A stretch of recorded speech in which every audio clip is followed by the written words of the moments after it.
Les enfants, vous savez où elle est née, Mila, là? Vous voyez juste là. Au sommaire de ce numéro de toute une histoire, Je voulais un accouchement naturel, mais je pensais pas aussi rapide et surtout pas dans la voiture. C'est dans la voiture aussi, sans siège avant, et je l'ai récupéré. À 3 h du matin, besoin d'aller aux toilettes. Et là, la surprise, j'ai senti la tête arriver. elle n'avait pas du tout prévu que leur accouchement se passerait de cette manière. On est parti avec la voiture. Je me suis mise tout de suite à l'arrière, à quatre pattes, la tête vers le coffre. Je lui ai dit arrête-toi, le bébé arrive. 10 km. Ah bah ça y est, la tête est là. Je m'avais bien dit de mettre le chauffage, ce que j'avais fait pour moi. En fait, j'ai mis la clim à 19. Ma femme m'appelle, monte vite. Bon. Ben, je me suis mis à genoux et je l'ai, mais ça vous fait rire. Mais vous le verrez, leurs enfants sont en pleine forme. Elle est très jolie, cette petite Mila. Oh, il est beau.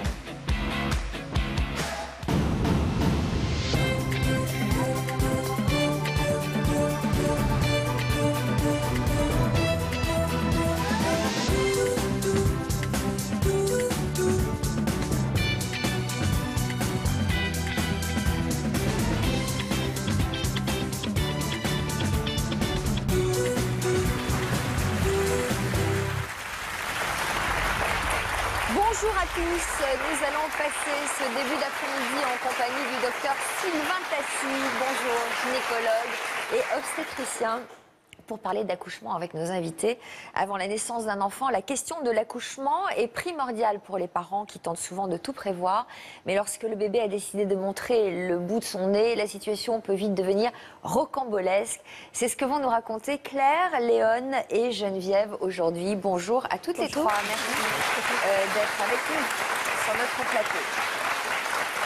Claire, vous avez 32 ans, vous êtes mariée, vous êtes venue nous raconter la naissance de Mila, votre petite dernière. C'était le 11 novembre 2013. C'est ça. Vous l'aviez imaginé comment, cet accouchement? Tout d'abord, je voulais un accouchement naturel. Les deux premiers ne l'avaient pas été? Pas du naturel? tout. Accouchement très médicalisé, très difficile aussi, Ouais. surtout pour le premier. Ouais. Donc, un mauvais souvenir. D'accord.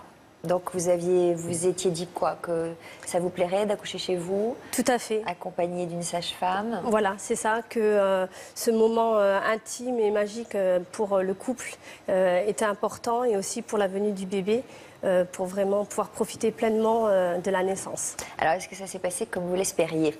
Pas tout à fait. Vous allez nous raconter tout à l'heure. Ça a Oui. été plus que rocambolesque. Léon, est-ce que ça vous rappelle quelque chose, cette situation? Oui, C'était votre combienième? deuxième enfant. Votre deuxième enfant? Oui. Le premier s'était passé comment? Alors c'était différent parce que c'était un déclenchement un mois à l'avance. D'accord. Voilà. Donc là, ça s'est passé comment le jour de votre deuxième accouchement? Rapide. Parce que Parce que c'était dans la voiture. dans la voiture, Dans la voiture. était arrêtée ou pas? Non, Même j'ai pas. dit à mon mari de continuer, de ne pas s'arrêter. Et votre mari ne s'est pas évanoui? Non, heureusement. Il n'était pas loin quand même, hein, vous Il allez- a plus paniqué que moi. Ouais, bah oui, c'est pour ça que ça aurait pu être très très dangereux, Oui. cette histoire-là. Docteur Tassi, est-ce que ça vous inspire des commentaires déjà, le récit de Claire et de Léon? Alors ça m'inspire deux commentaires. D'une part, le fait qu'il y a actuellement une vraie demande par des patientes de démédicaliser un petit peu l'accouchement, de les laisser un petit peu tranquilles. Cette demande populaire assez importante est suivie quand même par les pouvoirs publics, puisqu'on est en train de développer progressivement les maisons de naissance, c'est-à-dire des zones au sein des hôpitaux dans lesquels les femmes vont pouvoir venir accoucher dans des conditions le plus naturelles possible. Il faut quand même aussi reconnaître qu'il y a une double population qui se détache. Moi, je le vois au quotidien. On a une population qui demande des accouchements très naturels et à l'inverse, une population qui demande une ultra-médicalisation avec une demande de césarienne à une date bien définie, une sortie bien définie. On a vraiment deux populations qui se séparent complètement. Alors, l'avantage de ces maisons de naissance, c'est que ça allie un peu les deux. C'est-à-dire que c'est à proximité, enfin, c'est attenant à l'hôpital, donc en cas de problème, c'est pas compliqué, quoi. Exactement. L'intérêt, ça va être d'accoucher presque comme à la maison, mais avec quand même la proximité de la sécurité de l'hôpital. Alors, on va découvrir la situation de Geneviève. Alors, vous, c'était votre troisième enfant, Geneviève. Vous n'avez pas eu le temps d'imaginer quoi que ce soit? Non. Du tout. Pas du tout. Qu'est-ce qui s'est passé? À 3 h du matin, mal au dos et j'ai réveillé le papa j'ai mal au dos. Voilà. Qu'est-ce qui se passe? Mal au dos. Il vous dit quoi? Il m'a donné un cachet pour voir si ça passait. Vous pensiez que c'était quoi? Un calcul rénal peut-être. Vous en aviez déjà eu? On avait les symptômes d'un calcul rénal. Non, j'en avais pas eu du tout. C'était la première fois où ça m'arrivait. Donc une douleur très aiguë. Très aiguë, et comme ça passait pas, appel aux pompiers. Il appelle les pompiers? Voilà, il appelle les pompiers. Et puis qu'est-ce qui s'est passé pendant En attendant, on fait les 100 pas dans la maison. Et besoin d'aller aux toilettes. Très envie de faire pipi tout d'un coup? Très envie, oui. Et puis, bon, je me suis permis de regarder. Et là, la surprise du troisième qui est arrivé. Vous êtes rendu aux toilettes? Voilà. Je me suis rendue aux toilettes. Et là, vous vous êtes rendu compte qu'il se passait quelque chose que vous n'aviez pas tout à fait prévu? Prévu. Vous étiez juste en train d'accoucher? Voilà. Dans la maison, dans la salle de bain, en fait. Voilà. C'est-à-dire que pendant 9 mois, vous n'avez rien ressenti? Vous n'avez pas senti un bébé bouger dans votre ventre? Pas bouger. Vous aviez pris du poids? 2 kilos après les fêtes, parce que vu qu'il y a eu les fêtes auparavant. Et j'avais pris que 2 kilos pour les fêtes, quoi. Et pas plus. Pas fatiguée? Pas fatiguée pas de nausée? Pas de nausée. Pas de... Et pourtant, vous connaissiez cet état de grossesse, puisque vous aviez eu 2 enfants 2 garçons auparavant, et celui-là... Bon, vous allez nous raconter la suite tout à l'heure. Comment ça s'est passé? Comment il est sorti? Qui vous avez appelé à la rescousse? C'est ce qu'on peut appeler un déni de grossesse, cette situation. La situation la plus parfaite du déni de grossesse, notre patiente va oublier qu'elle est enceinte, elle ne le sait pas jusqu'au dernier moment, ni son esprit ni son corps ne le savent. D'ailleurs, c'est assez intéressant parce que l'esprit annihile complètement cette grossesse et on se rend compte que les muscles abdominaux restent contractés, que l'utérus se développe plutôt dans la partie arrière de la cavité péritonéale. Tout le mal au dos? D'où peut-être le mal au dos, effectivement, d'où le fait qu'elles sont surprises parce qu'elles ne s'y attendent même pas. Aussi incroyable que cela puisse paraître, elles ne savent pas qu'elles sont enceintes. Alors, nous avons souhaité inviter une spécialiste de l'accouchement. Aujourd'hui, elle en a pratiqué des centaines dans sa vie puisqu'elle est sage-femme depuis près de 30 ans. On va accueillir Sylvie.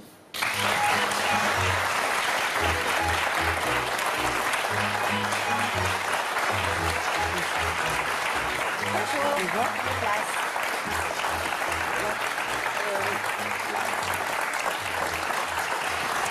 Alors Sylvie, c'est la lecture de votre livre qui nous a donné envie de vous donner une place dans cette émission. Vous y racontez les accouchements les plus étonnants auxquels vous avez pu assister. Vous avez déjà, j'imagine, entendu des histoires comme celle de nos invités. Bien sûr.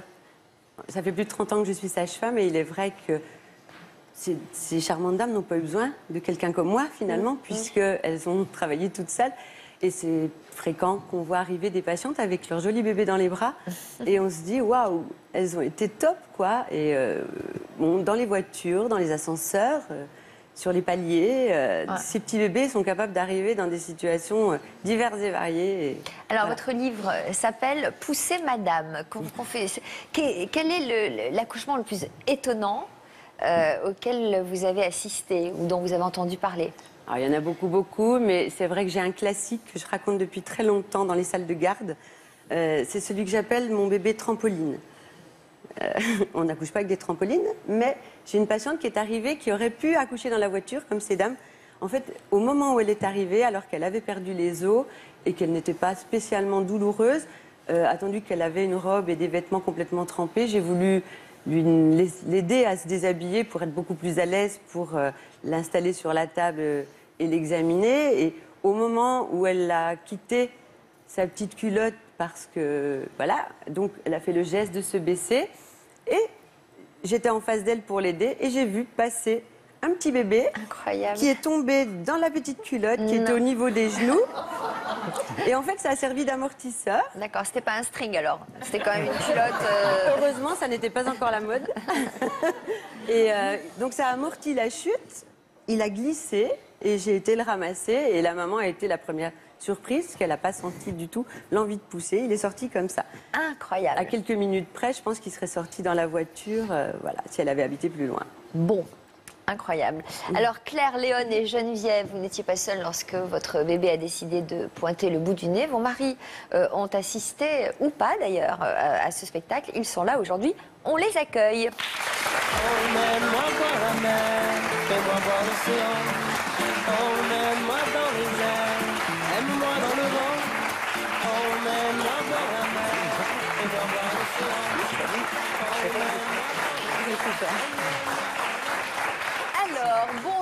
Jean-Marie, bonjour à tous les trois. Merci de nous avoir rejoints. Patrick, nous parlions de cette nuit du 11 janvier 2014 où vous êtes devenu père pour la 3e fois. Vous non plus, vous n'aviez rien remarqué de changer chez votre femme? Rien de particulier, rien. Aucun... C'est vrai que ça paraît bizarre, mais bon, rien. Donc rien de particulier. Rien de particulier. Lorsqu'elle vous a réveillé à 3h du matin cette nuit-là, elle se plaignait d'un mal de dos. Oui, elle avait mal au dos. Donc je dis bon, je lui ai donné un cachet pour faire passer le mal de dos. Vous êtes du genre à vous inquiéter? Non, pas trop. Pas trop. Le contraire m'eût étonné. Bon, donc vous lui avez donné un petit cachet, vous êtes endormi, vous? Non, je suis resté réveillé quand même pour voir comment ça se passait. Ouais. Et au bout d'un quart d'heure, ça allait pas mieux. Alors je dis bon, ben, je vais appeler quand même les pompiers, voir s'ils peuvent venir, voir, parce que bon, ça pouvait être peut-être quelque chose de plus grave. Donc je les ai appelés, je leur ai expliqué les symptômes, je suis retourné voir ma femme, voir un peu ce qu'elle avait exactement comme symptômes. Bon, il me passe le SAMU, je réexplique les symptômes. Il me dit ouais, ben ça c'est une colique néphrétique ou un calcul rénal. Je dis bon, jusque-là tout va bien. Mais ils vous disent qu'ils arrivent quand même. Oui, ils étaient sur une intervention. Ils m'ont dit après l'intervention, on arrive. D'ici une demi-heure, 3/4 d'heure, on est là. Je dis bon, jusque-là, parfait. Et puis pendant ce temps, qu'est-ce qui se passe? Vous entendez crier? Je raccroche le téléphone et de là, ma femme m'appelle. Elle était en haut dans la salle de bain. Monte vite. Bon, donc je monte et là, le bébé était en train d'arriver. Sur le coup, un peu surpris. C'est rien de le dire. Donc du coup, je me suis mis à sa hauteur, à genoux, et le bébé est arrivé. Donc j'ai récupéré le bébé comme il venait. Donc il est tombé dedans tombé, non. Je l'ai, mais... Ça vous fait rire. Ça a pris combien de temps, en fait, cette histoire-là? Le temps d'arriver, de vous mettre à genoux? 5 secondes, 10 secondes, je sais pas. 10 secondes? Le temps, on ne le voit pas passer, en fait. Franchement, je sais pas le temps que ça a pris. Mais il est arrivé. Donc vous le prenez, et après, qu'est-ce qui se passe? J'ai regardé, le cordon n'était pas autour du cou. Bon, le bébé, il était rosé. Bon, jusque-là, ça va. C'est un garçon ou une fille? Je ne vais même pas regarder. Ça, c'est le genre de choses... je me suis inquiété 20 minutes ou 25 minutes après. Non. Ouais. C'est vrai? Sur le coup, je pensais plutôt à la santé du petit. Il pleurait pas. Qu'est-ce que vous faites, vous, dans la vie? Moi, je suis électricien, technicien. Ah. Bon, ça peut apporter quelques compétences, non? Non? Non, je sais pas vraiment. Pas à ce niveau-là. Non, mais parce que vous me paraissez quand même très opérationnel, quoi. Ouais. On voit le gars qui dit, là, il n'est pas rosé, il n'est pas violet, le cordon n'est pas autour du cou, le gars qui s'y connaît, quoi. Non, j'ai assisté aux accouchements avant de mes 2 premiers. Puis bon, à la télé, les films, les reportages, c'est vrai que on regarde, mais sans regarder, donc c'est vrai que... Bon. Et pas si impressionné que ça, parce que moi j'en connais plein qui se seraient évanouis, quoi, qui n'auraient même pas pu récupérer le bébé. Sur le coup, non. Sur le coup, pas du tout. Bon, après réflexion, si je l'aurais su avant, je ne serais pas venu. Parce que j'ai géré... Est-ce que le bébé pleurait? Non, le bébé ne pleurait pas. Donc là, vous êtes inquiété? Non, inquiété, non. Je l'ai pris, je lui ai donné un petit coup sur les fesses. Parce que je voyais ça dans les dessins animés, tenu par les pieds. Mais je l'ai pas tenu par les pieds, je l'ai quand même gardé droit. Ouais. Je lui ai donné un coup sur les fesses, il a commencé à pleurer, il dit là, ça va. Bon. Et après? Je lui ai pris, on était dans la salle de bain, ça tombait bien. J'avais une serviette, je lui ai enveloppé dans une serviette. J'avais mon bonnet de travail qui était juste à côté, je l'ai mis sur la tête, histoire qu'il est chaud. Votre bonnet de travail? Oui, j'ai un bonnet pour les hivers un peu froids. Ouais. Donc il était à côté, je lui ai mis sur la tête pour qu'il n'ait pas froid à la tête. Et vous donniez des conseils ou qu'est-ce que vous faisiez, vous? Il y avait le cordon quand même. Donc vous étiez relié encore avec ce bébé. Vous avez décidé de couper le cordon? Non, parce que je ne savais pas quoi faire dans ce cas-là. Parce que pour les 2 premiers, je n'ai pas coupé le cordon. Donc, dans le doute, abstiens-toi. Ouais. Donc, je dis, je lui ai donné le bébé. Elle est partie s'allonger sur le lit. Je lui ai demandé si ça allait. Elle m'a dit oui, ça va. Je dis, je rappelle les pompiers. Donc, je suis redescendu. Parce qu'après, il faut expulser le placenta. Enfin, c'est quand même des moments assez critiques, là. Hein. Ça peut être assez dramatique aussi, juste après l'accouchement. d'expérience, les accidents ne viennent pas de l'accouchement, mais viennent des gens qui essayent d'intervenir en voulant bien faire. D'autant plus qu'on s'adresse en général à des patientes qui accouchent très très très bien toutes seules, puisqu'elles ont accouché tellement bien toutes seules. Là, c'est dans un contexte déni de grossesse, c'est un peu particulier, mais ça se fait tout seul. Les accidents vont venir soit parce qu'un papa ou un intervenant va essayer de tirer sur la tête dans l'affolement et blesser éventuellement un plexus, soit essayer de couper un cordon qu'il ne fallait pas couper. Je ne sais pas si ma consoeur est d'accord. Mais Donc vous confirmez qu'il ne faut pas couper le cordon. Dans le doute, je me suis abstenu. Oui. Voilà, et il a très très bien fait. Dans le doute, il faut s'abstenir. Bravo, hein, déjà, moi j'applaudis. Bravo.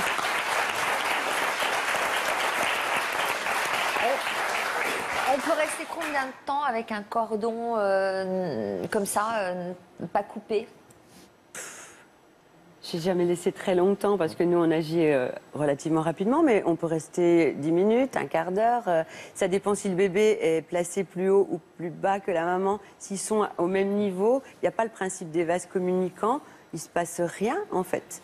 Et la circulation s'arrête petit à petit. Et voilà, il vaut mieux pas y toucher, franchement. D'accord. Parce qu'il faut avoir les instruments corrects et voilà, il n'y a pas d'urgence. Alors, le SAMU était en route quand même à ce moment-là? Non, le SAMU était en route, du coup, bon, j'ai rappelé les pompiers. Vous leur avez dit quoi? Je leur ai dit, bon, pour la colique néphrétique ou le calcul rénal, vous pouvez oublier que c'est pour un accouchement.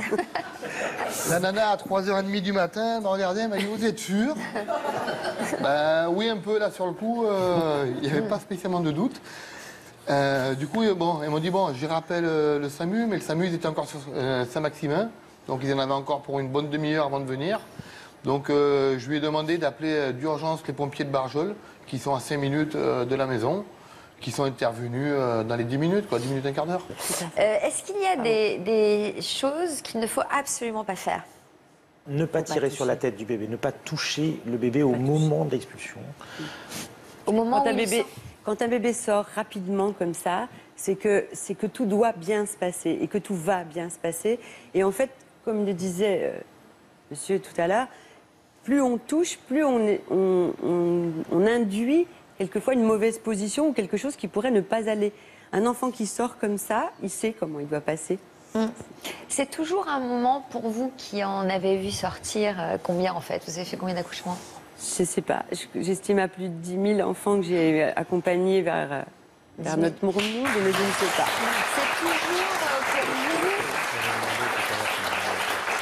Est-ce qu'il y a toujours du trac, de l'angoisse? Est-ce qu'on se dit toujours que ça peut ne pas bien se passer à chaque fois? Oui. Alors, on n'est pas anxieux à ce point parce que ça fait partie de notre travail et tout. Et il faut être vigilant. Il est vrai qu'on sait qu'à tout moment, il peut se passer des choses graves, qu'on est là pour éviter que ces choses arrivent ou pour réagir quand elles arrivent.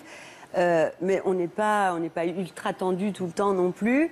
Et quand on sort ce bébé, moi j'ai toujours, même au bout de 30 ans, quand je pose ce bébé sur le ventre de sa mère, j'ai toujours ce moment d'extase en quelque sorte, en me disant, ça fait des heures, parce qu'on les suit pendant des heures, souvent les mamans, ça fait des heures que je l'écoute au travers de cette machine, que je le touche au travers du ventre de sa maman ou que je l'effleure du bout de mes doigts, mais ça reste quand même, je sais pas, un peu flou.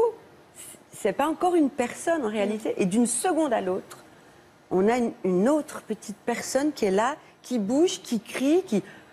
Et moi, je trouve toujours ça aussi miraculeux. Vous aimez votre métier, quoi, manifestement. Oui. C'est une vraie passion. Alors, Brice, vous aussi, vous étiez séduit par cette idée d'un accouchement naturel.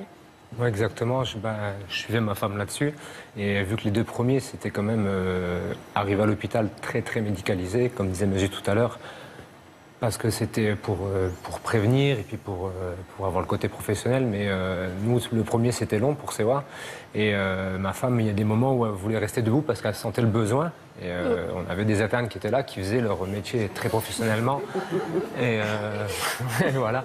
Et donc j'ai dit non, ma femme a envie de rester debout et pas de s'allonger. Elle me disait oui, mais le monitoring ne va pas bien fonctionner. Mais je lui dis mais là, elle ne se sent pas bien allongée. Donc elle me disait oui, mais vous comprenez. Et j'ai dû me mettre devant en disant non, ma femme ne se mettra pas allongée, quoi.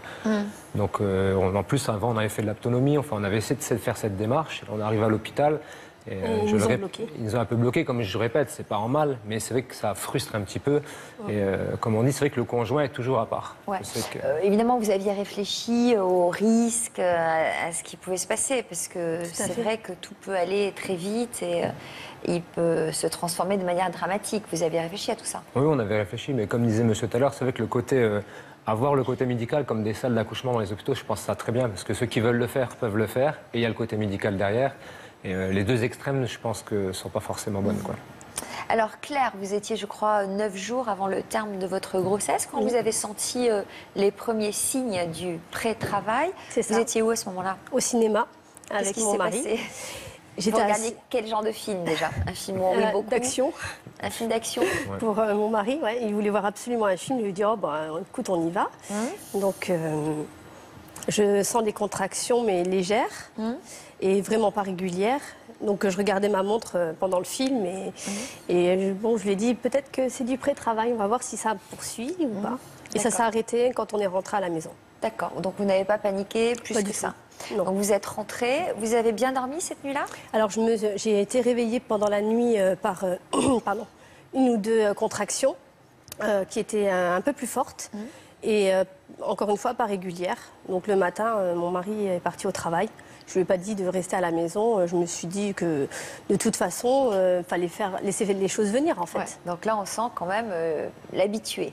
Hein. Mais j'ai été bien préparée par notre sage-femme et du coup, elle m'a donné les signes qui permettent de savoir si l'accouchement va arriver vite ou pas. Est imminent ou pas? Voilà. Qu'est-ce qui s'est passé au petit matin? Au petit matin, je me lève pour aller aux toilettes et j'aperçois un écoulement sanguin. Donc j'appelle de la maternité pour leur expliquer justement que j'avais eu quelques contractions, certainement le pré-travail. Donc ils m'ont confirmé que c'était possible et j'avais certainement perdu le bouchon muqueux. Donc c'était pas grave, que ça nécessitait pas une consultation rapide, que je pouvais très bien tenir au terme, jusqu'au terme comme ça, que seulement si les contractions devenaient régulières, là je venais à l'hôpital. Et en fin de matinée, j'étais très fatiguée. Et j'ai une amie qui s'est proposée de venir me rejoindre à la maison. Et là, les contractions commencent à devenir un peu plus régulières. Donc là, vous allez à nouveau regarder votre montre. Tout à fait. Il y en avait tous les combien? À peu près tous les 3 quarts d'heure. Et ça commençait à venir toutes les demi-heures, en à peu près le temps de midi à 2 heures. Non, un petit peu moins. Le temps de midi à 1 heure. Et là, Brice, vous avez entendu votre téléphone sonner? Oui, téléphone donc sur notre travail. C'était ma femme qui m'expliquait qu'elle avait des contractions un peu plus rapprochées, qu'il fallait certainement pour ce soir ou peut-être plus tôt. Donc je devais commencer un petit peu à m'activer pour peut-être rentrer, quoi que ce soit. Donc moi j'ai pris quelques démarches et puis voilà, j'ai continué à travailler, quoi. Ah bon, vous avez continué à travailler? Ben oui, parce que je sais qu'elle gère bien. Donc moi elle me dit ça va arriver cette nuit. Donc j'écoute ma femme, moi. Elle ressent bien son corps. Qu'est-ce que vous faites comme travail? Je suis cuisinier. Bon. Voilà. Vous étiez en plein service quand elle vous a appelé? Oui, on allait commencer le service, ouais. Ouais, fin de service. Donc vous vous êtes dit, j'ai le temps? Oui, plus ou moins, j'ai le temps, ouais. Voilà, c'est ce que je me suis dit. Vous êtes rentré à quelle heure? Il y a eu un deuxième coup de fil, en fait. Et là, c'est l'ami de ma femme qui a appelé et elle m'a dit que ma femme avait perdu les os. À quelle heure? Une demi-heure après. Ouais, il devait être 13h, quelque chose comme ça. Donc là, je me suis dit, ouais, je vais quand même un petit peu m'activer. Donc j'ai quand même pris les directives pour me faire remplacer, finaliser quelques commandes pour le collègue qui me remplace. Et là, c'est des collègues de travail, parce que je travaille avec des personnes de la gente féminine qui me disaient, ta femme, elle a perdu des os, il faut peut-être un petit peu activer. Ouais. Donc je me suis dit, mais il m'avait dit au téléphone, roule pas trop vite. Donc je me suis dit, s'ils me disent, roule pas trop vite, c'est que ça va, c'est cool encore, quoi.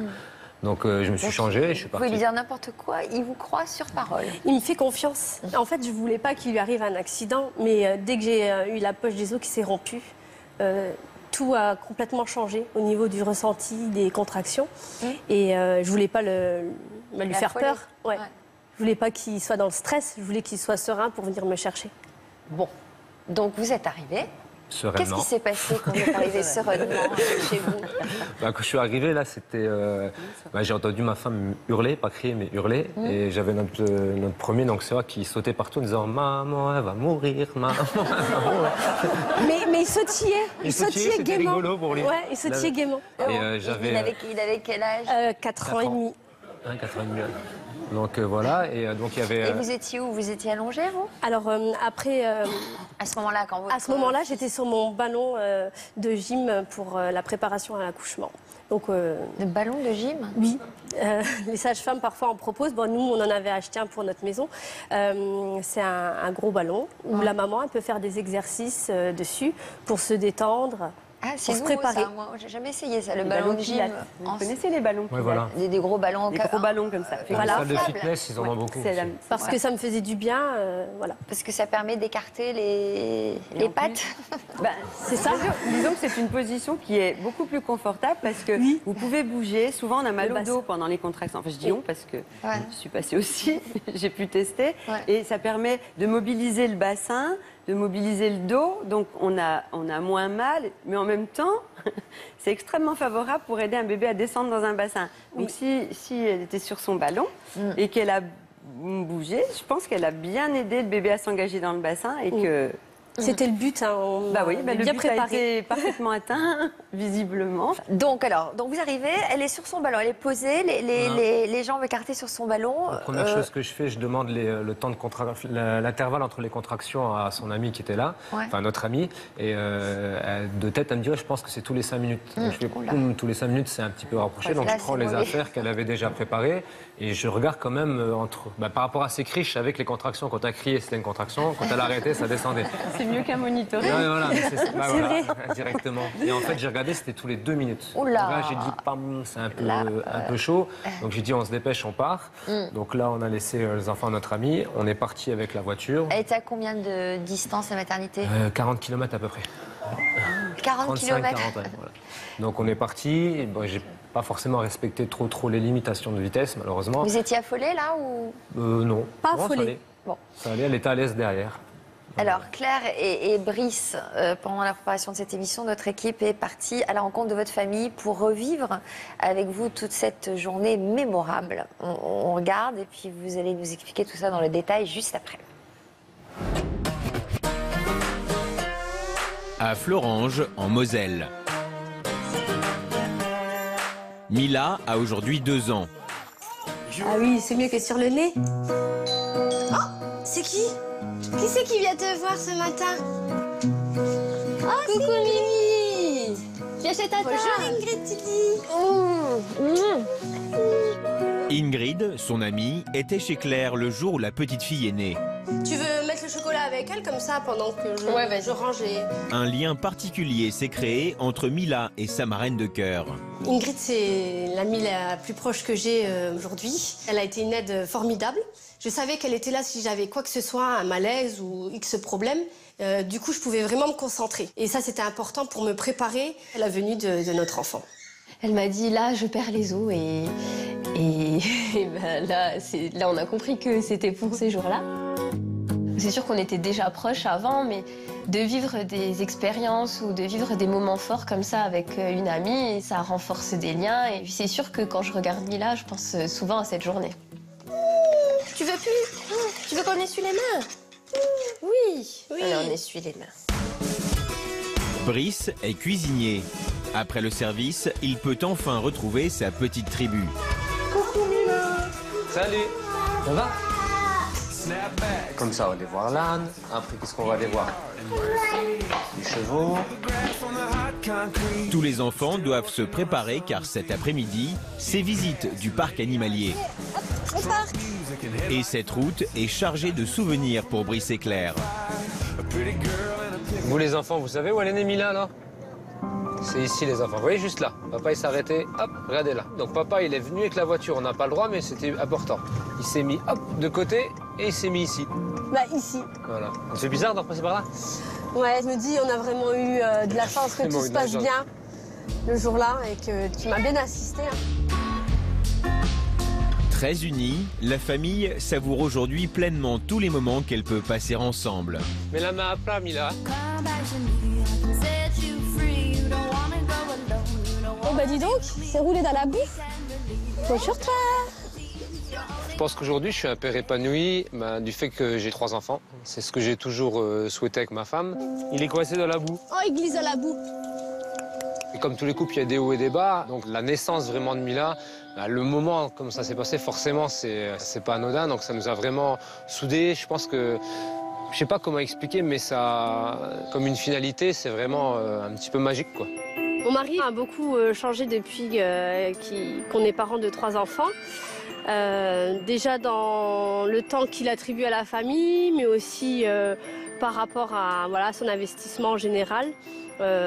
Pour lui, ça est vraiment équilibré. Quand on voit Mila, on se revoit il y a 2 ans dans la voiture, on voit comment elle a grandi, et c'est vrai que c'est des souvenirs qui marquent, ça c'est clair.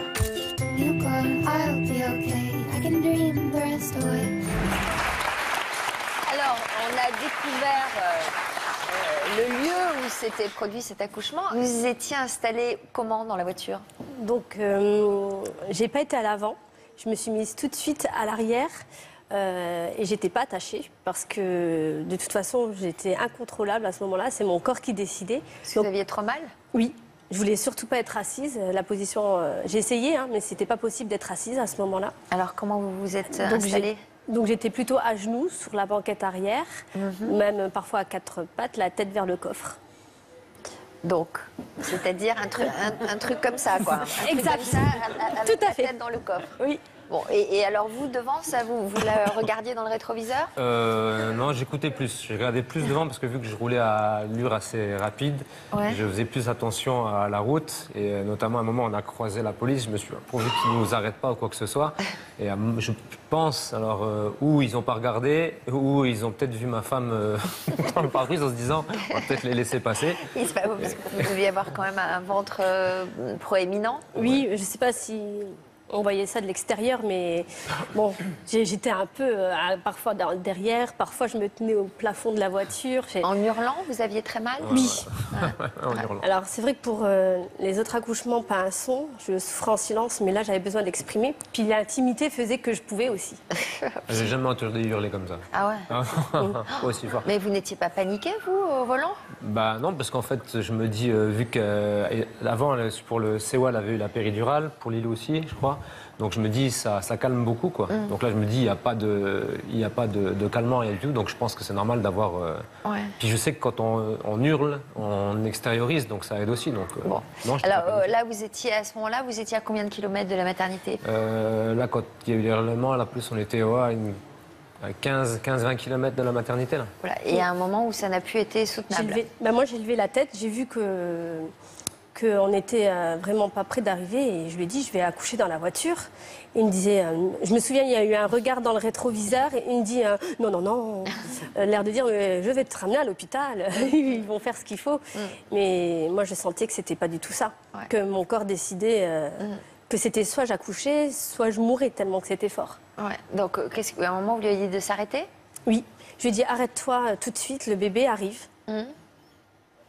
Donc, il s'arrête là, au milieu? D'abord, je ne me suis pas arrêté. En fait, plus loin où vous avez le camion, un peu plus loin, il y a un pont. En fait, elle me dit de m'arrêter. Et moi, sur un pont, j'avais pas envie de bloquer tout. Enfin, je sais pas, j'allais loin, mais je voyais les voitures s'arrêter, être autour de nous. J'avais pas envie d'avoir des gens autour de nous. Et je me suis dit, on va peut-être trouver un endroit un peu plus loin. Donc, on arrive d'où il y a le camion. On est arrivé là, et là, je vois les zébras et le genre de petit terre-plein. Je me suis dit, là, on est bien en contresens. Bon, ça se fait pas trop, mais au moins, les voitures, elles vont filer. Donc, je me suis arrêté là. C'est hyper calme, là. C'est vrai que... Ouais, c'est tranquille. Au moins, les voitures, elles passent. Il n'y avait pas les bouchons. C'était un peu plus calme, c'était un jour férié. Bon, d'accord. Et alors?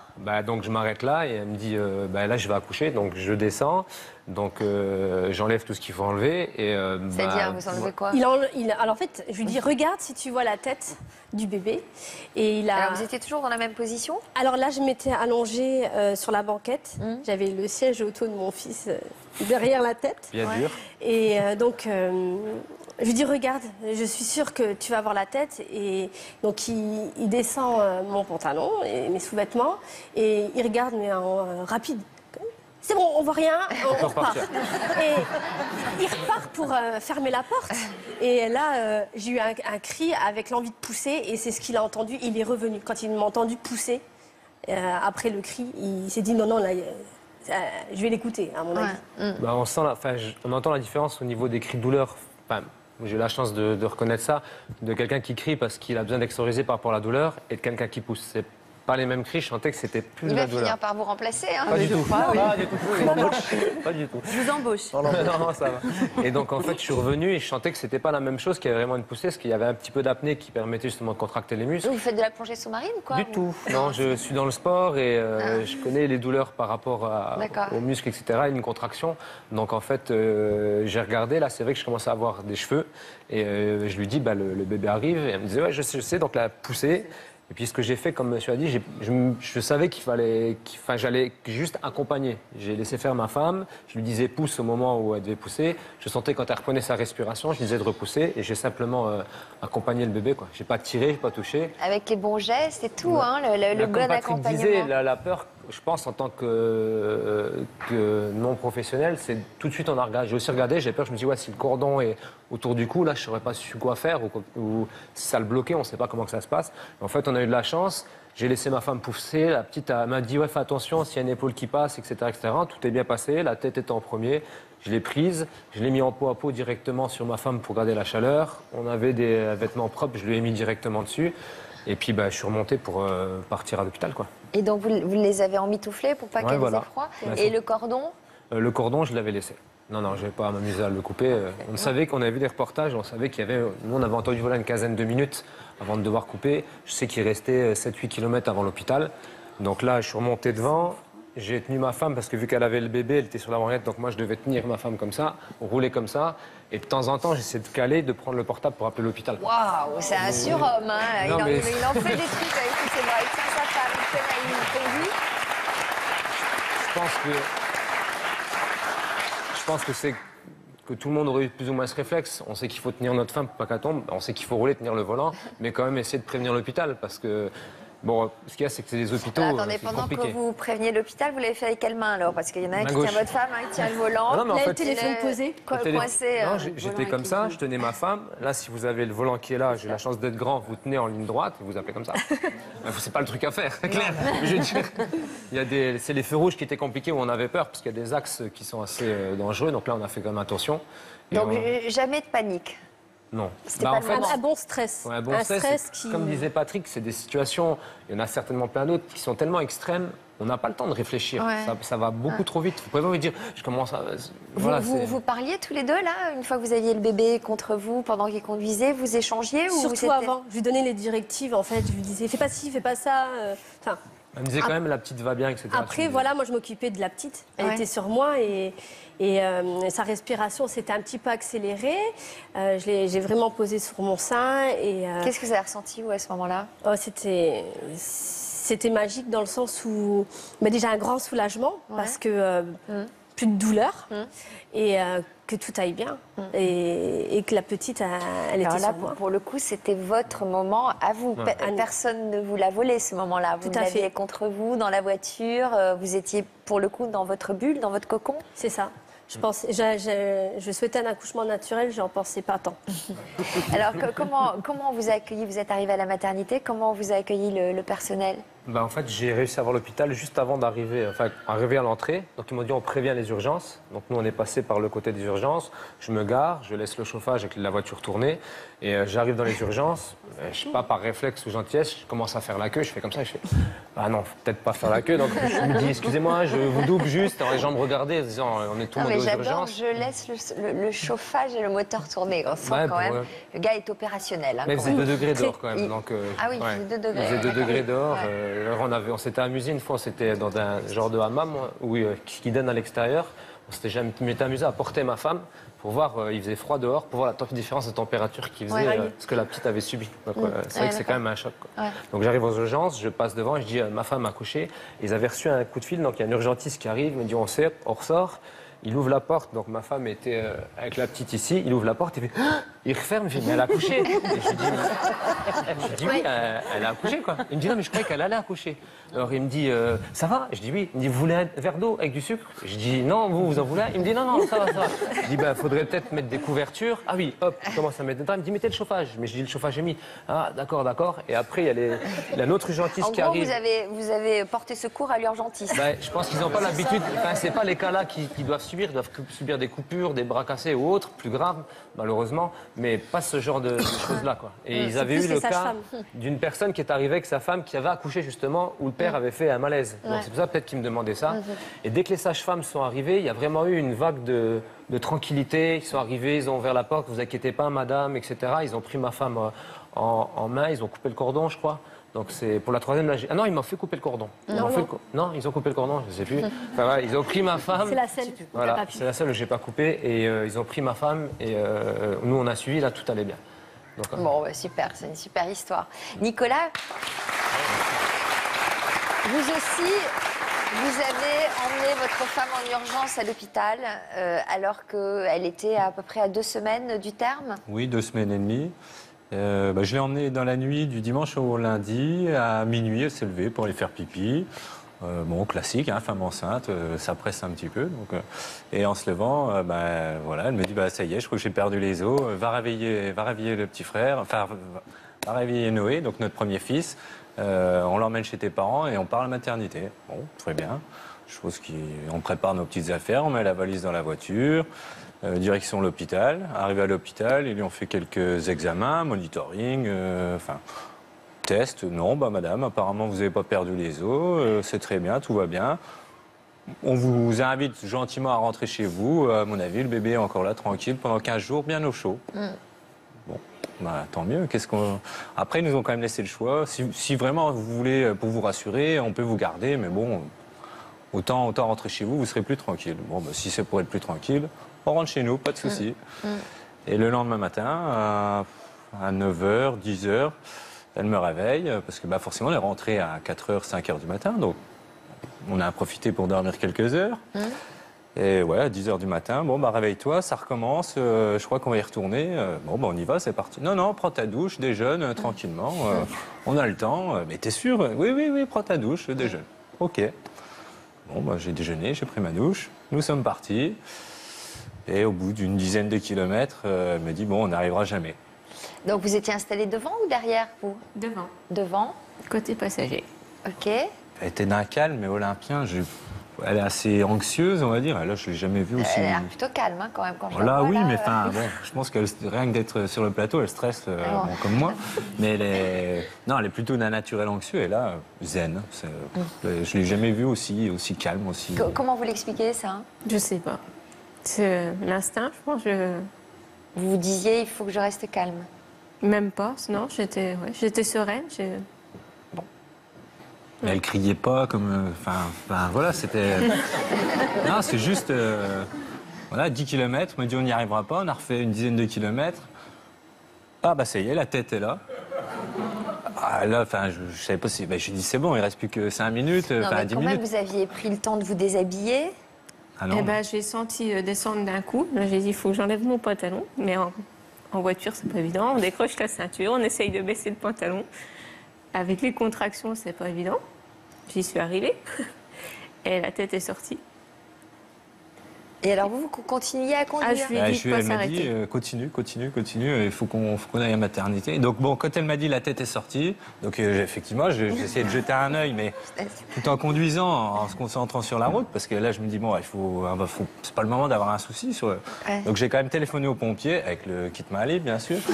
Garez-vous. Mais on venait de sortir d'une agglomération, d'une petite commune, et là on était dans une route de bois, où il n'y a pas de parking, le réseau passe pas très bien. Donc moi, je visais une habitation. Je voulais bien m'arrêter, mais devant chez quelqu'un, s'il faut aller chercher, quelqu'un pour nous prêter main forte, on réfléchit à des choses. Voilà. Et arrivé, on a refait encore 5 minutes. Les pompiers toujours au téléphone. Vous nous dites où vous arrêtez. Et ça y est, le bébé est sorti. Le bébé était sorti. Le bébé est sorti 1 minute après. Et alors, qui l'a récupéré, le bébé? C'est moi. Donc vous l'avez récupéré comme ça? J'étais assise devant, sur le siège avant, et je l'ai récupéré. Incroyable. Donc vous l'avez mis contre vous? Je l'ai mis contre moi. Et quand il s'est arrêté, il a couru derrière dans ma valise chercher mes serviettes de toilette pour le cacher. Voilà. Incroyable. Et vous avez, le SAMU est arrivé comme la cavalerie les pompiers, justement. Donc je leur ai dit, voilà, je suis à tel endroit. Et donc ils me disaient, emmitouflez-le, ça y est, c'est fait, c'est bon, pas de souci. Mettez le chauffage de la voiture. Je mets le chauffage de la voiture. Je vais attendre au bord de la route en me disant, tiens, les pompiers, ce sera peut-être plus facile s'ils me voient, leur faire signe quand même. Bon, bah, je les ai vus passer. Et eux ne m'ont pas vu, par contre, donc voilà. Et donc le temps qu'ils fassent demi-tour, bon, il s'est encore repassé 2-3 minutes, mais ça, je tiens à les féliciter, ils sont arrivés en 5 minutes. Donc, D'accord. Et par contre, bah, quand je suis remonté dans la voiture, il m'avait bien dit de mettre le chauffage, ce que j'avais fait pour moi. Ouais. Et bon, en fait, j'ai mis la clim à 19. On réfléchit. Voilà. Comment on explique, docteur Tassi, que certaines mettent des heures et des heures à accoucher, alors que d'autres, comme nos 3 invités, donnent la vie comme ça aussi facilement? Alors déjà, on s'adresse dans ces 2 cas ponctuellement à des femmes qui ont déjà accouché auparavant, dont le chemin a déjà été fait. Un premier bébé va en général, il n'y a pas de règle absolue, mais en général, un premier bébé mettra plus de temps à descendre que le deuxième, que le troisième, etc. Il y a quand même eu des signes annonciateurs à chaque fois qui ont peut-être été un petit peu sous-évalués, et ça montre bien à quel point c'est extrêmement difficile de prévoir l'obstétrique. En fait, l'obstétrique ne se prévoit pas, ça se vit. On va au fur et à mesure s'adapter à ce qui se présente à nous.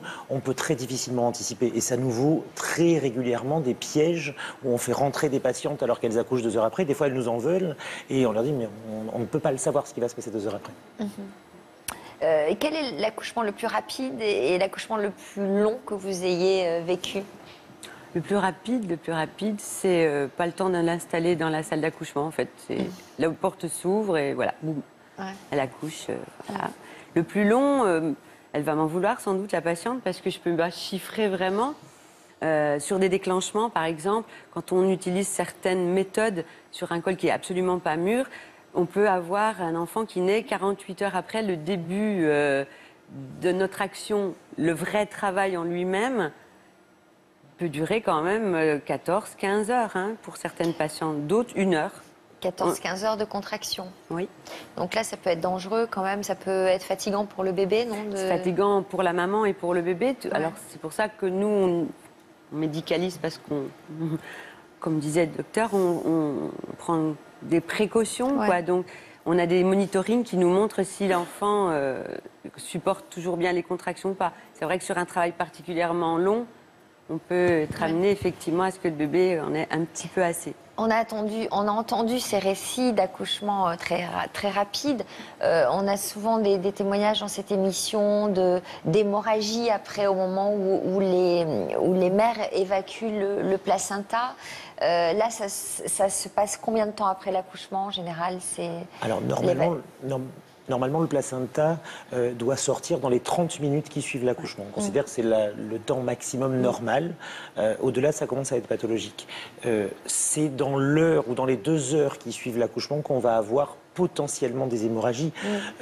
En sachant que le risque d'hémorragie dans ces grossesses et ces accouchements qui ont lieu à la maison est relativement faible, puisque c'est souvent, justement comme on le disait, dans les accouchements qui sont extrêmement longs, avec un utérus qui est épuisé, qu'il va y avoir des situations d'hémorragie, alors que là, ce sont des accouchements qui sont tellement rapides qu'on n'a pas le temps d'avoir beaucoup de saignements. Donc, ce n'est pas des situations à gros risque de ce point de vue-là. Et en plus, les femmes arrivent en général dans l'heure qui suit l'accouchement, même après des petites pauses sur le bord de la route, ça finit quand même à la maternité en général. Donc ça s'est passé à la maternité pour vous toutes? Oui. L'évacuation du placenta. Geneviève, vous, il y a 2 ans, on le disait tout à l'heure, vous avez découvert votre grossesse dans votre salle de bain, quelques minutes avant d'accoucher. Comment vous vous êtes sentie avec ce bébé dans les bras que vous n'aviez pas pris la peine d'aimer pendant 9 mois, puisque vous ne saviez pas que vous étiez enceinte? C'est vrai qu'en 9 mois, on n'a pas le temps de tout prévoir, de dire avoir les symptômes et tout. Et c'est vrai que sur le coup, l'apprécier, le découvrir. Alors là, vous avez compris que c'est un garçon ou une fille? Oui, parce que quand il me l'a donné dans les bras, j'ai déjà regardé, comme on dit, le col, si le cordon n'était pas passé aussi, et voir si c'était bien un garçon ou une fille. En l'occurrence, c'est un garçon ou une fille? Et c'était un garçon, encore le 3e qui était là. Ah oui, c'était votre 3e garçon. Donc, à quel moment vous avez réalisé vraiment que vous étiez un nouveau parent? En attendant les pompiers, quand je me suis posée avec lui dans le lit, là j'ai commencé à le connaître. On ne le connaît pas, c'est vrai qu'en 9 mois on ne l'a pas connu. Et là j'ai commencé, en attendant, qu'on m'amène à la maternité, tout ça, à le connaître et tout. Et vous avez mis combien de temps avant de vous dire que vous étiez père à nouveau? Quand il est arrivé, bon, je m'en suis aperçu, mais réaliser réellement, à mon avis, ouais, ça devait être 1 heure ou 2 heures après, quand j'ai commencé à appeler sa mère, la famille. En pleurant? Non, même pas. Non. Même pas. Comment vous leur avez annoncé? La première personne à qui je l'ai annoncé, c'était à ma belle-mère. Je l'ai appelée à 4 h du matin. Je dis ouais. Donc je l'appelle, oui. Vous êtes grand-mère pour la 3e fois. Non, tu plaisantes? Ah non. 3 h du matin, 4 h du matin, c'est pas le genre de plaisanterie que je fais régulièrement. Donc, même pas du tout. Et bon, au début, elle m'a pas cru spécialement. Ouais. Parce qu'en plus, on s'était vu le week-end d'avant, donc bon, il y avait rien de particulier, quoi. Après, bon, elle est venue dans la journée après. Mais bon, j'avais mes voisins aussi, du coup, ça réveillait un peu tout le quartier. Parce qu'il y avait les ambulances, il y avait le SAMU. Donc la voisine d'en face, elle est sortie à la fenêtre. Qu'est-ce qui se passe? Je dis non, il n'y a pas grand-chose. Geneviève, elle a accouché. Elle a accouché. C'était un gros bébé? Oui, quand ils l'ont pesé, il faisait 3,5 kg. Ah ouais, un gros bébé. Et comment vous l'avez appelé alors? Un Paul. Mais après, parce qu'au début, les pompiers m'ont demandé ouais, vous l'appelez comment? Je dis j'en sais rien. Il y a encore 20 minutes, je ne savais même pas que j'allais être père pour la 3e fois. Pour les autres, on avait traîné, on avait cherché des prénoms, ça avait duré 3 ou 4 mois, je ne sais plus. Donc du coup, j'ai pris le calendrier des pompiers, j'ai regardé, c'était la Saint-Paulin. Je dis Paulin, je dis qu'est-ce que t'en penses? Paul. Allez, Paul. Du coup, on l'a appelé Paul.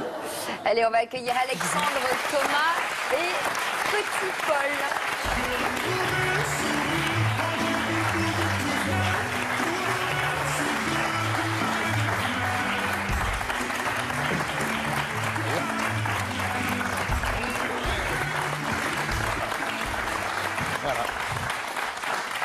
Dites donc, alors, ils ont tous la même coupe de cheveux? Oui.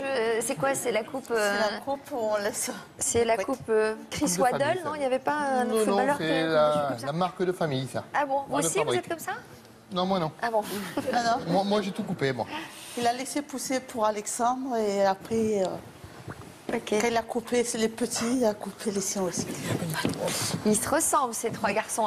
Alexandre, est-ce que tu te souviens quand ton père est venu dans ta chambre pour te dire que tu avais un nouveau petit frère? Oui, je croyais que j'étais en train de rêver et que j'étais encore en train de dormir. Ouais. Et quand le jour d'après, il m'a dit qu'on voulait qu'on aille chercher maman à l'hôpital, je l'ai cru.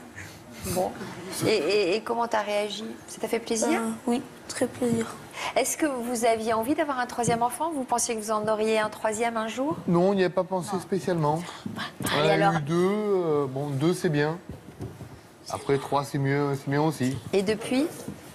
Un 3 c'est bien. Ouais. Et donc vous avez changé de voiture? Oui. Alors Claire et Brice, vous aussi, vous êtes venus avec votre petite tribu. Alors on va accueillir Sewa, Lilou et Mila. Hein, je suis toujours impressionnée par la recherche de prénoms.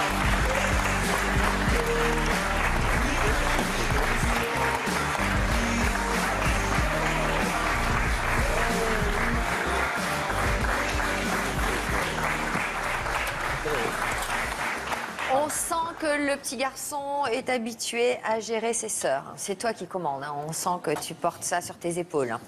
Elles sont sympas, tes 2 sœurs? Oui. Tu t'entends bien avec elles? Oui. Bon, parfois vous disputez un peu. Pourquoi vous avez choisi ce prénom, Mila? Ça vient du diminutif Milena, oui. Un mot espagnol qui veut dire miracle. Oui. On ne savait pas si c'était une petite fille ou un petit garçon avant la naissance. Ouais. On pensait plutôt que ça serait un garçon par rapport à la grossesse, comme elle s'était déroulée. Alors on avait gardé en mémoire Mila, si c'était une petite fille. Et donc quand Brice m'a présenté notre bébé, il m'a dit c'est une fille. Et j'ai dit tout de suite bienvenue ma petite Mila. Voilà. Elle est très jolie, cette petite Mila. Bonjour. Ah bon, bah d'accord, c'est comme tu veux. Et vous, Léon, alors, vous avez choisi quel prénom? Côme. Comment? Côme. Pourquoi? J'aime bien. Bon. Vous aimiez, vous, Nicolas? Ouais, oui, c'est un prénom que j'ai toujours aimé, mais Vous vouliez on l'appeler n'était pas comment, parti vous? là-dessus au départ. Ah bon, vous étiez parti sur quoi? Plus sur Auguste ou Augustin. Bon. Parce qu'on avait fait chacun une liste avec nos prénoms qu'on aimait bien. On avait tous les deux Auguste sur la liste. Donc, Ouais. Bon, finalement, c'est elle qui a eu les derniers mots. Ouais, elle m'a convaincu parce que moi, elle voulait absolument pas coucher le 29 février. Ça l'embêtait. Et le 29 février, en regardant le calendrier, c'est la Saint-Auguste. Donc on s'est dit, si on choisit Auguste, ça va être un signe, ça va tomber le 29 février. Voilà. Bon, donc finalement, il s'appelle Côme. Côme, On tout à l'accueille fait. avec son grand frère Noé.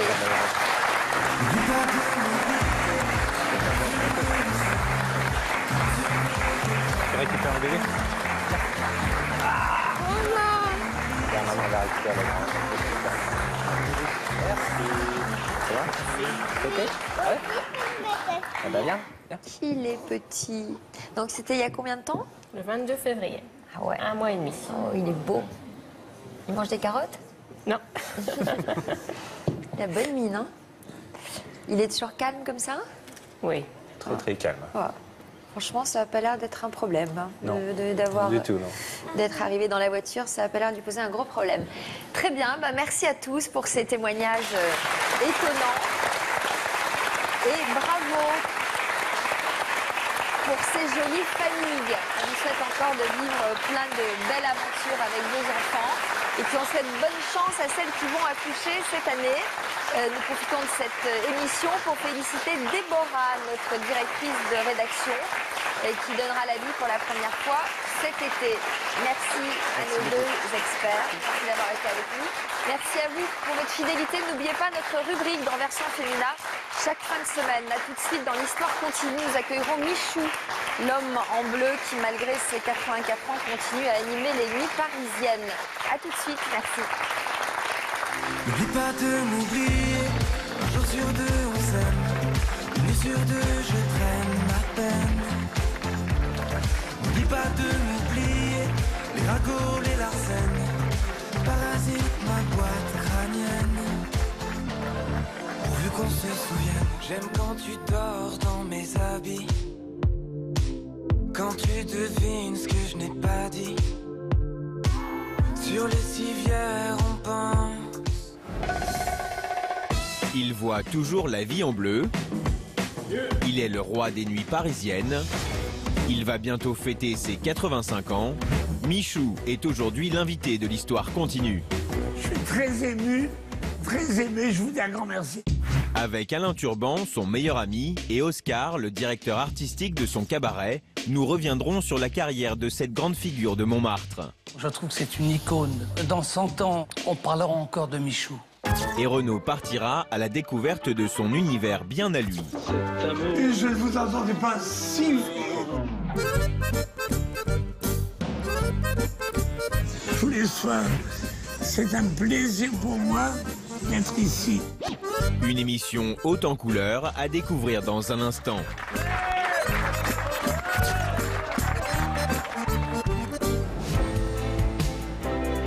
Pour moi, ma maman, c'est une maman comme les autres. Bientôt, au sommaire de toute une histoire.